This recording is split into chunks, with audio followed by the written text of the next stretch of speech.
आज हम बात करेंगे इमोशनल एजिलिटी की, जिसके अंदर हम इमोशंस को डिटेल में डिस्कस करेंगे कि किस तरह इमोशंस को अंडरस्टैंड किया जाता है और हमको समझने के अमल के दौरान किस तरह हम इमोशंस को के ऊपर कंट्रोल हासिल करते हैं और रिएक्टिव हुए बगैर किस तरह इमोशंस हमें इमोशनल रेगुलेशन और इमोशनल इंटेलिजेंस तक लेके जा सकते हैं। तो आइए इसको प्रॉपर स्टार्ट करते हैं।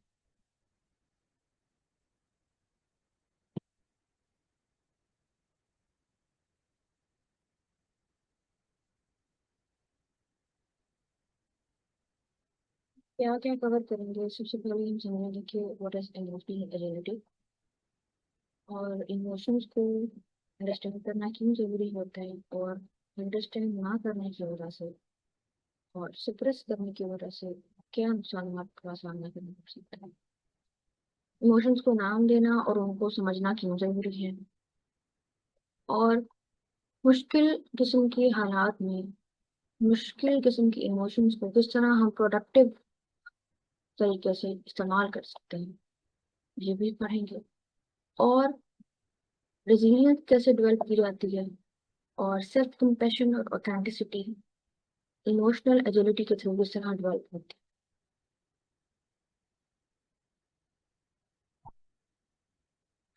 सबसे पहले हम बात करते हैं कि इमोशंस होते हैं क्या है। इमोशनल एजिलिटी को समझने से पहले ये समझना जरूरी है कि इमोशंस क्या होते हैं। एक जो ह्यूमन बीइंग होता है वो एक इमोशनल बीइंग होता है। हम हर लम्हा किसी न किसी इमोशन से गुजर रहे होते हैं। इमोशंस के बगैर हमारा एक भी लम्हा नहीं गुजरता। कभी हम उदास हैं, कभी खुश हैं, कभी सीरियस बैठे हैं, कभी टायर्ड हैं, कभी ओवरवेल्म्ड हैं, कभी एंग्री हैं। तो human being as an emotional being हर लम्हा किसी फीलिंग के बगैर नहीं जी सकता।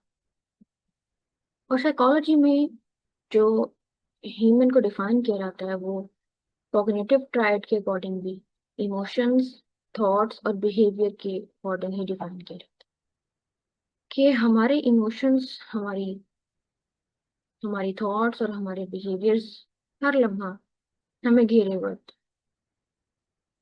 जिस तरह के थॉट्स होते हैं वैसे ही हमारे इमोशंस बनते हैं और उसी के अकॉर्डिंग ही हम बिहेव करते हैं। तो हर लम्हा हर इंसान किसी इमोशन से गुजर रहा होता है। ये बात तो हमने समझ ली कि इमोशंस क्या होते हैं, जज्बात। हर लम्हा हमारे मूड की क्या स्टेट है, हम कैसा महसूस कर रहे हैं, हमारी क्या फीलिंग्स हैं, ये इमोशंस होते हैं। अब इमोशनल एजिलिटी क्या है? पहली बात तो ये कि हमें चार पांच इमोशंस का ही पता होता है: गुस्सा, खुशी, उदासी। हालांकि सिर्फ ये तीन चार इमोशंस ही नहीं हम गुजरते, हम बहुत सारे इमोशंस से गुजरते हैं। इमोशनल व्हील है एक, जिसको आप खुद जब स्टडी करेंगे तो आपको पता चलेगा कि हम कितने डिफरेंट इमोशन से गुजर रहे होते हैं और हमें खुद समझ नहीं आती उस टाइम पर कि हम किस तरह की स्टेट से गुजर रहे हैं। और हम सबको एक ही तरह लेबल कर रहे होते हैं, सैडनेस के साथ या टायर्डनेस के साथ या बहुत से इमोशंस को हम गुस्से के अंदर ओवरलैप कर रहे होते हैं। तो जब हम इमोशंस को समझते ही नहीं है, हमें मुख्तलिफ तरह के इमोशंस की डेफिनेशन ही नहीं पता होती, तो हमें उनको समझने में भी गलती होती है और फिर हम उन इमोशनल स्टेट से फाइट करते करते रिएक्टिव हो जाते हैं और हमारे अल्टीमेटली जो मैंने तीन पिलर्स बताए, इमोशंस, थॉट्स और बिहेवियर्स, अल्टीमेटली हमारे बिहेवियर्स खराब होते हैं जब हम इमोशंस को सही से अंडरस्टैंड नहीं करते और सही से उनको डिफाइन नहीं करते और उनकी रियलिटी नहीं समझते, उनकी रीजंस नहीं समझते। तो अल्टीमेटली हमारे बिहेवियर्स खराब होते हैं, हमें बिहेव नहीं करना। अब इमोशनल एजिलिटी वो एबिलिटी है जिसमें हम जिस भी इमोशन से गुजर रहे हो हम उसको समझते हैं on the basis of curiosity. Curiosity क्या होती है कि जजमेंट, जज किए बगैर अपने आप जिस इमोशन से गुजर रहे हो उसको ओपनली स्टडी करना, उसको समझना कि फिलहाल अगर मैं गुस्से की हालत में हूँ तो क्या वाकई ये गुस्सा है। हो सकता है मैं थका हुआ हूँ या मैं भूखा हूँ और वो चीज मेरी फ्रस्ट्रेशन में कन्वर्ट हो रही है और मैं इसको गुस्से से लेबल कर रहा हूँ। तो इमोशनल एजिलिटी ऐसी एबिलिटी है जिसमें सबसे पहले आप अपने इमोशन को समझते हो, क्यूरियोसिटी और कंपैशन के साथ। कंपैशन में क्या है, आप आउटसाइडर ऑब्जर्वर के तौर पर देखते हो कि हाँ, अगर कोई तीसरा बंदा इस सिचुएशन में होता तो मैं उसको कैसे इंटरप्रेट करता और मैं इसको कैसे समझता। आप क्यूरियोसिटी और कंपैशन की बेस पर अपने इमोशन को समझते हो। और फिर तीसरी सबसे इम्पोर्टेंट चीज जो इमोशनल एजिलिटी में आती है वो ये कि अब मैं जिस हालत से गुजर रहा हूँ या जो मैं फील कर रहा हूँ इसमें मैंने अपनी वैल्यूज के अकॉर्डिंगली कैसे बिहेव करना है। अगर किसी अनवांटेड सर्कमस्टांसेस से मैं गुजर रहा हूँ या मेरी मर्जी के मुताबिक काम नहीं हुआ या किसी का नेगेटिव बिहेवियर मैंने फेस किया है और मुझे इस वक्त एंगर महसूस हो रहा है, तो इस एंगर में मैंने रिस्पॉन्ड कैसे करना है अपनी वैल्यूज का ख्याल रखते हुए। ये तमाम चीजें आती हैं इमोशनल एजिलिटी के अंदर। सबसे पहले अपने इमोशंस को ऑब्जर्व करना, उनको समझना, और तीसरा कि करेजसली ऐसे रिस्पॉन्ड करना जो आपकी अपनी वैल्यूज के अकॉर्डिंग हो। और आप ये चीज महसूस कर सकते हैं कि हम जिस तरह के भी इमोशन से गुजर रहे हो उस टाइम पर हमारा अमेगडाला हाईजैक हो जाता है और हम रीजनेबली सोच ही नहीं पाते और हम अपने इमोशंस को कंट्रोल दे देते हैं और उन्हीं के अकॉर्डिंगली बिहेव कर रहे होते हैं। तो इमोशनल एजिलिटी बहुत बड़ी एबिलिटी है। इमोशनल इंटेलिजेंस तक पहुंचने के लिए इमोशनल एजिलिटी होना जरूरी है और ये आसानी से अचीव नहीं की जा सकती। आप देख सकते हैं बहुत से एग्रेशन और बहुत से ऐसे साइकोलॉजिकल इश्यूज, उसमें पीछे इमोशनल डिसरेगुलेशन ही कॉज होती है कि लोगों को अपने इमोशंस कंट्रोल नहीं करने आते। सबसे पहले उसकी यही रीजन होती है कि उनको समझ नहीं आती कि हम किन इमोशन से गुजर रहे होते हैं। They don't have the definitions, true definitions कि वो क्या फील कर रहे हैं उस टाइम। अब जो बात मैंने अभी की कि जब आप किसी भी इमोशन से गुजर रहे होते हो तो आपका जो इमोशनल सेंटर है ना ब्रेन के अंदर, एमेगडाला, वो एक्टिवेट होता है। अब एमेगडाला जब एक्टिवेट होता है ना तो जो प्री फ्रंटल कॉर्टेक्स है हमारा फोर ब्रेन के अंदर, जिससे हम रीजनेबली सोच पाते हैं, हम प्लानिंग कर पाते हैं, हम डिसीजन मेकिंग कर पाते हैं, हम लॉजिकली सोच पाते हैं। तो जो प्री फ्रंटल कॉर्टेक्स है जो हमारा लॉजिक सेंटर है वो शट डाउन हो जाता है जब एमेगडाला ऑन हुआ और हम किसी फियर, एंगर, सैडनेस, हैप्पीनेस या किसी भी इमोशन से गुजर रहे हैं तो हमारा लॉजिक सेंटर शट डाउन हो जाता है। उस दौरान में हमें नहीं समझ आती कि हम जिस इमोशन से गुजर रहे हैं इसमें हमें लॉजिकली कैसे सोचना है, कैसे इसको समझना है और कैसे लॉजिकली या रीजनेबली बिहेव कर। तो इमोशनल एजिलिटी वो एबिलिटी है जो आपको इस काबिल बनाती है कि आप उस एमिगडाला हाईजैकिंग से बचते हुए, जब आपका एमिगडाला ऑन हुआ हुआ है उस दौरान में आपका प्रीफ्रंटल कॉर्टेक्स शट डाउन ना हो और आप उस दौरान में ये सोच सकें कि मैंने आप लॉजिकली अंडरस्टैंड कर पाए और ये लॉजिकली सोच सकें कि मैंने अपनी वैल्यूज के अकॉर्डिंगली यहाँ पर कैसे बिहेव करना है और इस इमोशन को कैसे मैनेज करना without suppressing the emotion, without numbing your self, और अपनी वैल्यूज के अकॉर्डिंगली उनको उनके साथ अलाइन होते हुए मैंने किस तरह इन इमोशंस को अपना कंट्रोल, इन इमोशंस को अपना कंट्रोल नहीं देना, मैंने इनके कंट्रोल में नहीं रहना बल्कि मैंने इनको कंट्रोल करना। This is the whole game जो इमोशनल एजिलिटी है, जो आपको इमोशनल हाईजैकिंग की सूरत हाल से बचाती है और एमिगडाला हाईजैक के अमल के दौरान भी आपके लॉजिक सेंटर को शट डाउन नहीं होने देती। अब कुछ चीजें हैं जिसमें हो सकता है आप कंफ्यूज हो जाएं कि हाँ, इमोशनल एजिलिटी के अंदर हमेशा क्या यही है कि हमने पॉजिटिव ही सोचना है, हमने अच्छा ही सोचना है। यहाँ पर मैंने ऐसी कोई बात नहीं कही। हर तरह के इमोशन जिससे भी आप गुजर रहे हैं, पॉजिटिव भी हो सकते हैं और नेगेटिव भी हो सकते हैं, क्योंकि ये चीजें मैंने पहले भी डिस्कस की। बीइंग अ मुस्लिम और बीइंग अ ह्यूमन बीइंग, हमारे अंदर अल्लाह ताला ने तकवा भी इंस्टॉल किया हुआ है और फुजूर भी इंस्टॉल किया हुआ है। हमारे अंदर नेकी करने की प्रोबेबिलिटी भी है, बुराई करने की। हम बुरे इमोशंस भी फील करते हैं, अच्छे इमोशंस भी फील करते हैं। तो being a human being, being a natural entity, biological entity, हम हर तरह की इमोशन से गुजरते हैं। और हर इमोशन को फील करना, उसको अंडरस्टैंड करना, ये इमोशनल एजिलिटी। हम यहाँ फरिश्तों की तो बात कर ही नहीं रहे। जाहिर है, जब इंसान की बात हो रही है, जब उसके अंदर बुराई और अच्छाई के अंदर लड़ाई होगी, तभी तो उसके अंदर वो पावर आएगी इमोशंस को अंडरस्टैंड करने की, उनसे कंट्रोल ना होने की और अच्छा बिहेव करने की। स्ट्रगल और टेस्ट तो है इंसान के लिए।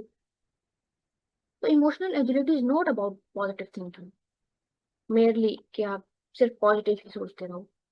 जिस तरह की भी थिंकिंग पैटर्न से आप गुजर रहे हो, जिसकी वजह से आपके अंदर बैड इमोशंस आ रहे हैं या गुड इमोशंस आ रहे हैं, आपने किस तरह उनको अंडरस्टैंड करना है without suppressing them, without suppressing them. यानी एक ऐसा फ्लेक्सिबल रिलेशनशिप है आपके अपने सेल्फ के साथ, आपके इमोशनल सेल्फ के साथ। और जो मैंने कंपैशन की बात की, जब हमने सेल्फ कंपैशन को भी डिस्कस किया है पिछले वर्कशॉप के अंदर भी, कि कंपैशन के अमल के अंदर आप एज एन आउटसाइडर अपने आप के साथ शफकत के साथ पेश आते हो। जिस तरह आपके पास कोई दोस्त आए जो तकलीफ की हालत में होता है, आप जिस तरह उसको ट्रीट करते हो, उसको समझते हो और उसको सबकी देते हो, बिल्कुल इसी तरह अपने भी, अपने आप को भी उस इमोशनल स्टेट के अंदर कंपैशन देना, एक आउटसाइड ऑब्जर्वर बनकर, ये है emotional agility. To observe your feelings without being controlled by them. यही तो मेन गेम है जिसके लिए पूरा हम इमोशनल एजिलिटी का टॉपिक पढ़ रहे हैं, कि हमें इमोशंस कंट्रोल कर लेते हैं और हमारे बिहेवियर्स कंट्रोल्ड हो जाते हैं हमारे इमोशंस की वजह से। तो हमने इसी गेम को तो समझना है कि हमने अपने इमोशंस से कंट्रोल नहीं होना। तो ऑब्जर्व करना है अपनी उन फीलिंग्स को, उनसे कंट्रोल हुए बगैर।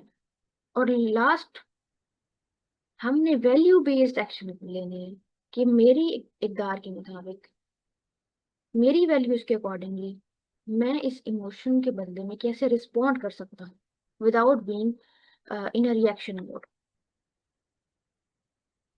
या उस एक लम्हे के अंदर अपने इमोशंस की वजह से अपने बिहेवियर को ट्रिगर किए बगैर मैं कैसे वैल्यू बेस्ड बिहेव कर सकता हूँ।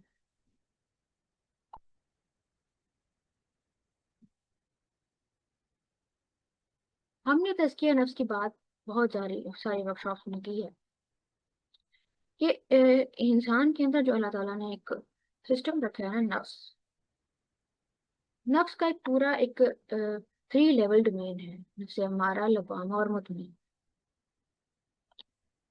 जो अम्मारा है वो हमेशा हमें नेगेटिव कंटेंट ही देता है, वो इमोशनल हो, थॉट लेवल पे हो या बिहेवियर लेवल पे। वो हमारे डिजायर्स और प्लेयर से रिलेट करता है। और यही वो सेंटर है जो हमें इम्पल्सिव होने का ऑर्डर देता है, डोमिनेटली, कि अच्छा तुमको कुछ बुरा लगा, तुम्हें गुस्सा आया, फौरन रिएक्ट करो। तुम्हें जो कुछ चीज चाहिए, बेशक इनअप्रोप्रिएट है, तुमने फौरन हासिल करना। तुम्हें कोई इमोशन आया, तुमने फौरन बिहेव करना है बगैर सोचे समझे। अभी तमाम चीजें जो नफ्स हमारा डोमिनेट कर रहा होता है और ऑर्डर कर रहा होता है, इसकी बेस के ऊपर हम क्या कर जाते हैं, हम हमारे बिहेवियर ट्रेन हो जाते हैं और हम उसी तरह बिहेव कर जाते हैं। और फिर एक सेंटर आता है हमारा जो गिल्ट क्रिएट करता है, नफ्स अम्मारा, जो हमें रिकग्नाइज कराता है कि हमसे मिस्टेक हो गई है या हम इस इमोशनल स्टेट के अंदर ये गलती कर रहे थे। तो ये हमें इम्प्रूवमेंट की तरफ लेके जाता है और फिर इस तरह एक इंसान नफ्स मुतमइन्ना की तरफ मूव करता है। तो ये जो स्ट्रगल है हर इंसान की, हर लम्हा चलती रहती है। इसी को तज़किए नफ्स की का नाम दिया गया है, प्योरिफिकेशन ऑफ योर सोल। अब सोल और नफ्स और इन चीज़ों को बहुत इंटरचेंजेबली इस्तेमाल किया जाता है, हम इस बहस में नहीं जाते। अल्लाह ताला फरमाते हैं क़द अफ़लह मन ज़क्काहा, कामयाब हो गया जिसने इसको पाक किया। अब किसको पाक किया? नफ्स को पाक किया। अब अल्लाह सुब्हाना व तआला का यहाँ पर नफ्स को पाक करने से हरगिज़ ये मतलब नहीं है कि बस एक इंसान को अच्छी सोचें ही आती हैं, उसका नफ्स उसको अच्छाई की ही ऑर्डर देता है और वो अच्छे काम करता है। अगर यहाँ पर पाक करने की बात आ रही है तो उसका मतलब समझे ना कि पहले उससे कोई गलत काम हो गया है, पहले नापाकी आ गई है तो वो उस नापाकी को पाक कर रहा है। यहाँ पर ये जुमला ही प्री डिस्पोज्ड ये बात बता रहा है कि इंसान से गलती हो जाती है। हम इंसान हैं, अल्लाह ताला ने हमारा जो साइकोलॉजिकल मेकअप बनाया है उसमें नफ्से हमारा को रखा है एज अ टेस्ट। गलती हो जाएगी, उसको इम्प्रूव किया जाए।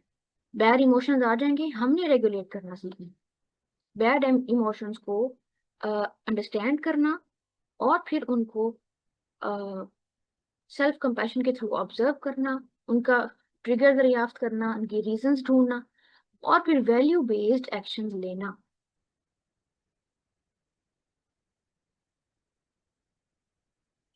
अब हम समझते हैं कि जब हम इमोशंस को नहीं समझते और सिंपली से फिर सप्रेस करते रहते हैं, दबाते रहते हैं, क्योंकि हमें ट्रू अंडरस्टैंडिंग नहीं होती।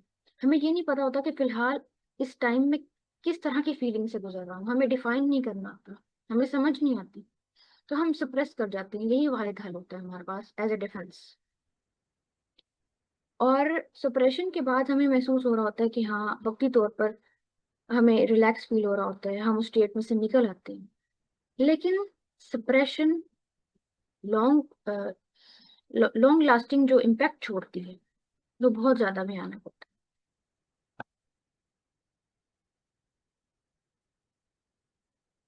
इसकी एक सादा सी मिसाल ले लें कि जब हमने अपने क्लॉथ्स कंपाइल किए बगैर अलमारी में रख दिए हों और ना कैटेगरीज बनाई है, ना उनको तय किया, ना प्रेस किया है, और आप सिर्फ कंपाइल करते जा रहे हो, भरते जा रहे हो अलमारी के अंदर कपड़े, और कोई आ, उसकी कोई ऑर्डर नहीं है, कोई कैटेगराइजेशन नहीं है, कोई डिवीजन नहीं है, और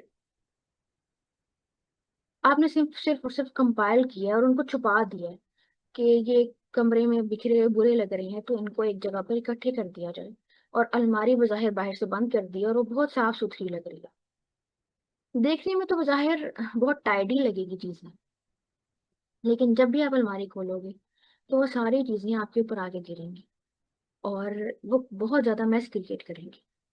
same is the thing with your thoughts और योर इमोशंस। जब आप उनको दबा देते हो बगैर प्रोसेस किए, बगैर अंडरस्टैंड किए, तो फिर उनका यही हाल होता है कि बज़ाहिर तो आपको लग रहा होता है कि एक इंसान बहुत कूल, काम और टाइडी है, लेकिन उसके अंदर जो सूरत हाल चल रही होती है वो किसी न किसी दिन एक्साइट होती है और ट्रिगर होती है, और उसकी इंटेंसिटी पहले से बहुत ज्यादा होती है। जब जो चीज हम रेजिस्ट कर रहे होते हैं, दबा रहे होते हैं, वो परसिस्ट कर जाती है, वो सॉल्व नहीं होती। जो चीजें सोल्यूशन सॉल्व किए बगैर रखी जाती हैं वो कैंसर की तरफ जाती हैं।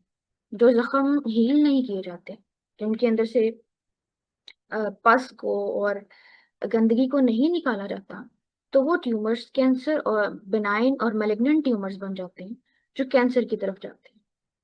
बिल्कुल इसी तरह एक हार्वर्ड की रिसर्च हुई जिसमें ये चीज स्टडी की गई प्रॉपरली कि जब सप्रेशन की जाती है ना एज अ डिफेंस, तो बॉडी के अंदर स्ट्रेस हार्मोन्स बढ़ते हैं, और जब कॉर्टिसोल बढ़ता है तो पूरी बॉडी को थ्रेट रिस्पॉन्स के अंदर ले जाता है, और बायोलॉजिकली हर सेल जो है वो स्ट्रेस में रहता है, और वो स्ट्रेस आपके इम्यून सिस्टम को वीक करता है।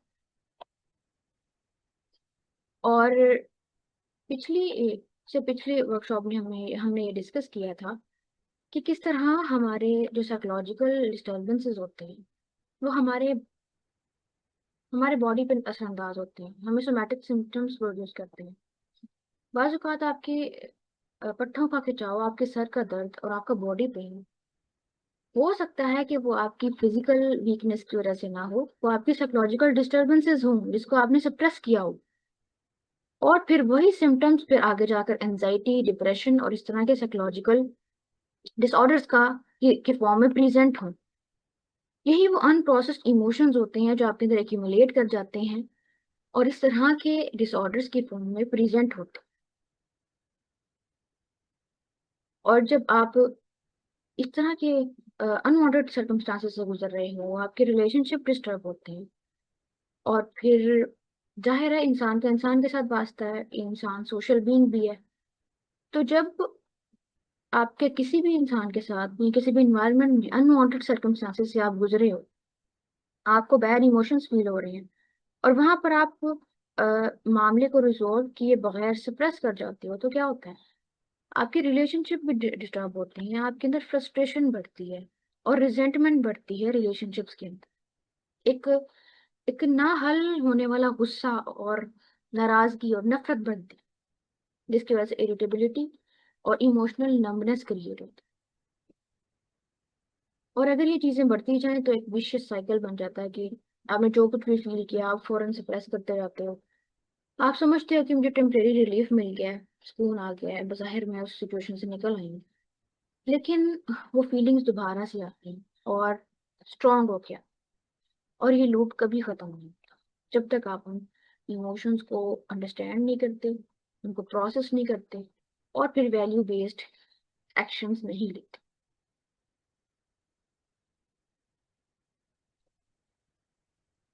हमने अपनी तमाम गाइडेंस जो है वहीं से लेनी है, और जहाँ से जहाँ से हम आए हैं, अल्लाह ताला ने पैदा किया है, और हमारी जिंदगियों की हर चीज़ के जो हल है वो भी अल्लाह ताला की दी हुई किताब से ही हमें मिलते हैं। जाहिर है जो क्रिएटर होता है ना, वही बता सकता है कि मेरी क्रिएशन, इसकी बायोलॉजिकल, साइकोलॉजिकल, इमोशनल क्या इसका मेकअप है, और जो डिस्टर्बेंसेस आएंगी तो इसको किस तरह ठीक करना है, और ये अच्छे तरीके से कैसे वर्क कर सकता है दुनिया के अंदर। तो हमारी गाइडेंस अल्लाह ताला की तरफ से ही आती है। अब हमें जो नमूना और उसवा दिया गया है अंबिया की जिंदगी, उससे हमें क्या पता चलता है कि जो ह्यूमन बीइंग है वो इमोशनल बीइंग्स हैं। उनको रोबोटिक बीइंग्स नहीं कहा गया। प्रॉफिट्स की जिंदगी में सबसे ज्यादा आजमाइशी होती हैं और सबसे ज्यादा अनवांटेड सर्कमस्टेंसेस होते हैं। वो अल्लाह ताला के चुने हुए बंदे होते हैं, और उनकी जिंदगी में सब बहुत ज्यादा आजमाइशी होती है एक आम इंसान के साथ। उनको आजमाया जाता है टेस्ट के थ्रू। क्यों? क्योंकि उनसे बड़े काम लिए जाते हैं और उनके लिए उनको टेस्ट किया जाता है अल्लाह सुब्हानहू व तआला की तरफ से। हजरत इब्राहीम अलैहिस्सलाम के ऊपर बहुत सारी आजमाइशें हैं, और वो हर आजमाइश के अंदर पूरे उतरे। और रसूलुल्लाह सल्लल्लाहु अलैहि वसल्लम की बात की जाए तो जब उनके बेटे की वफात हुई, तो तब भी उनकी आंखों से आंसू जारी थे, और उन्होंने क्या फरमाया कि आंखों से तो आंसू जारी हैं और दिल भी गमज़दा है, लेकिन हम जुबान से वही कहेंगे जो अल्लाह ताला को पसंद है। ये कितनी बड़े लेवल की इमोशनल एजिलिटी है कि आपको सबसे पहले आप समझ पा रहे हो कि मैं किस तकलीफ में हूँ, और मेरी सिचुएशन क्या है। इस वक्त मेरी आंखों से आंसू निकल रहे हैं, दिल में गम है, सैडनेस है। You are defining your emotion. लेकिन मैं क्या करूंगा? मैं वैल्यू बेस्ड रिस्पॉन्स करूंगा, मैं वैल्यू बेस्ड एक्शन लूंगा। This is the highest form of emotional agility, emotional intelligence. Emotional intelligence की पीक है ये। इमोशन फील करना बिल्कुल भी नाजायज नहीं है। अल्लाह ताला ने हमें इमोशंस के साथ बनाया है। खुशी, गमी और गुस्सा, नाराजगी, ये तमाम चीजें एक इंसान में होती हैं, और ये इंसान की खूबसूरती है। लेकिन इन तमाम के साथ आपने किस तरह अपनी वैल्यूज के साथ में को मेंटेन रखना है। आपने एनिमल नहीं बन जाना। आपने किस तरह ह्यूमन बीइंग के लेवल पर रहना है, और वो भी हायर लेवल पर, बीइंग अ मुस्लिम।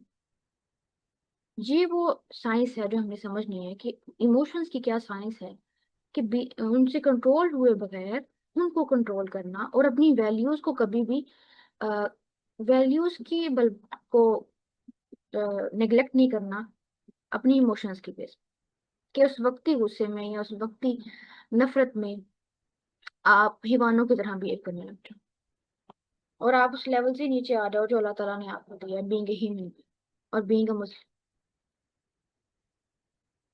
दूसरी मिसाल हजरत याकूब अलैहिस्सलाम की है कि वो अपने बेटे की याद में कितना अरसा रोए, और कुरान ने इसको मेंशन किया है कि उसकी वजह से उनकी बिनाई चली गई। और अगर अल्लाह सुब्हानहू व तआला ने इस चीज को मेंशन किया कुरान के अंदर, अगर ये अनवांटेड चीज होती है, ये बुरा होता, तो वहां पर मेंशन किया जाता है ना। लेकिन इस चीज को जिस तरह मेंशन किया गया कुरान के अंदर, वो कितनी खूबसूरत है कि आपका किसी भी बैड एक्सपीरियंस को फील करना बिल्कुल ना जायज नहीं है। यू आर इमोशनल बीइंग, आप महसूस कर सकते हो, आप रो सकते हो, लेकिन आपके जो बिहेवियर्स होना चाहिए, जो अल्टीमेटली आपका एक्ट होना चाहिए, वो अनएथिकल नहीं होना चाहिए, वो आपके अपनी वैल्यूज के अकॉर्डिंग ही होना चाहिए। क्योंकि आप एक इंसान होते हुए आपकी ये वैल्यू नहीं है कि इमोशंस आपको कंट्रोल कर रहे हो, बल्कि आप इमोशंस को कंट्रोल।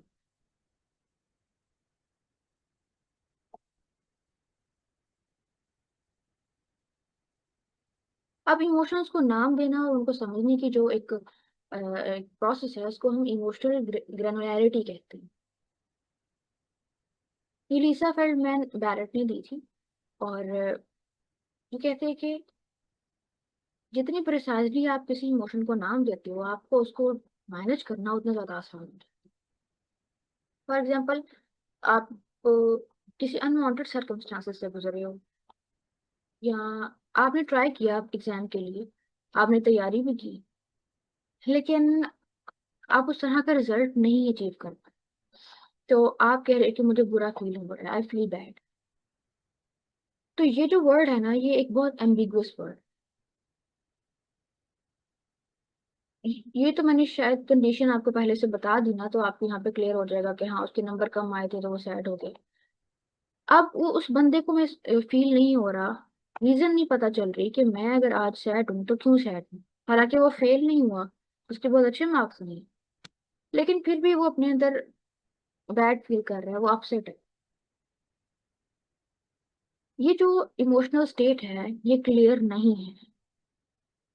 जब वो अपने इमोशन को नेम देगा और उसकी रीजन आइडेंटिफाई करेगा ना कि why I am sad, what is the main reason और व्हाट इज द ट्रिगर कि मुझे अपने ऊपर ये इमोशनल स्टेट फील हो रही है, तो ये रीजन फाइंड करना उसको इतना सूट कर देगा, उसको उसके माइंड को एक रीजन मिल जाएगी कि हाँ, this is the main reason, I am feeling disappointed because my expectations were not met. अब मैंने ये एक्सपेक्ट किया हुआ था और मैं वैसा परफॉर्म नहीं कर पाया, मैं उस वजह से सैड फील कर रहा हूँ। अब क्या होगा कि उसकी वो वाली सैडनेस जो है वो एंगर या फ्रस्ट्रेशन में कन्वर्ट नहीं होगी, वो गुस्सा नहीं करता फिरेगा हर बंदे के ऊपर, वो फ्रस्ट्रेटेड नहीं होगा, और वो कंफ्यूज नहीं फिरेगा, क्योंकि उसको रीजन मिल गई है कि दिस इज द रीजन। कोई इंसान रीजन नहीं है इसकी, या मेरे सिबलिंग्स रीजन नहीं है कि मैं उन पर गुस्सा करूं, या मेरे पेरेंट्स रीजन नहीं है। जब उसके माइंड को एक लॉजिकल सेंटर मिल जाएगा, सोचने का, समझने का, अंडरस्टैंड करने का, और एक टाइम मिल जाता है ना जब एक इमोशन को प्रोसेस करने का, तो फिर एमिगडाला हाईजैक नहीं करता बॉडी, और वो उस उसे फियर बेस्ड और थ्रेट बेस्ड या डेंजर बेस्ड एक्शन नहीं करवाता। बाज औकात बहुत से लोग गुस्से में होते हैं, लेकिन उनको ये नहीं पता होता कि हम गुस्से में हैं, या हमारे इस गुस्से के पीछे कोई और रीजन है, हमारा इमोशन कोई और है और हम बिहेव एंग्रीली कर रहे हैं। ये सबसे बड़ी एग्जांपल है वेगनेस। फॉर एग्जांपल, हो सकता है वो भूखे हों, या सुबह से वो लोनली हो, अकेले हो, सारा दिन घर में अकेला गुजारा हो, तो वो लोनलीनेस उनको ओवरवेलम करके उनको बिहेव ऐसे करा रही है कि वो गुस्सा कर रहे हैं, इरिटेटेड फील कर रहे हैं, फ्रस्ट्रेशन शो कर। ये हो सकता है सारा दिन उन्होंने काम किया हो और उस काम की वजह से उनको बॉडी पेन हो, वो टायर्ड हो, और बिहेव एंग्रीली कर रहे हैं। वो जाहिर लग रहा है कि उनको गुस्सा आएगा किसी बात पे, लेकिन पीछे इमोशन कोई और। तो ये वजह है कि इमोशंस को नेम देना, उनको समझना और उनकी रीजन दरियाफ्त करना कितना जरूरी है। जब आप रीजन फाइंड कर लेते हो, तो फिर आप अनवांटेड बिहेवियर्स और अनवांटेड किस्म के एटीट्यूड्स का शिकार नहीं होते। फीलिंग्स व्हील जो है उसमें 72 प्लस इमोशंस को मैप किया गया है। ये आप जरूर जाके देखिएगा, फिर पता चलेगा आपको कि हम कितने ज्यादा इमोशन से गुजर रहे होते हैं और हम उनको नाम एक ही दे रहे होते हैं, जो इमोशनल वेगनेस का जरिया बनता है कि हम कर कुछ रहे हैं और महसूस कुछ कर रहे हैं, जिसकी वजह से हमारे बिहेवियर वेग होते हैं। किसी कोई और हमारे उन बिहेवियर्स का शिकार हो रहा होता है, हमारी इमोशंस को प्रोसेस ना करने की वजह से।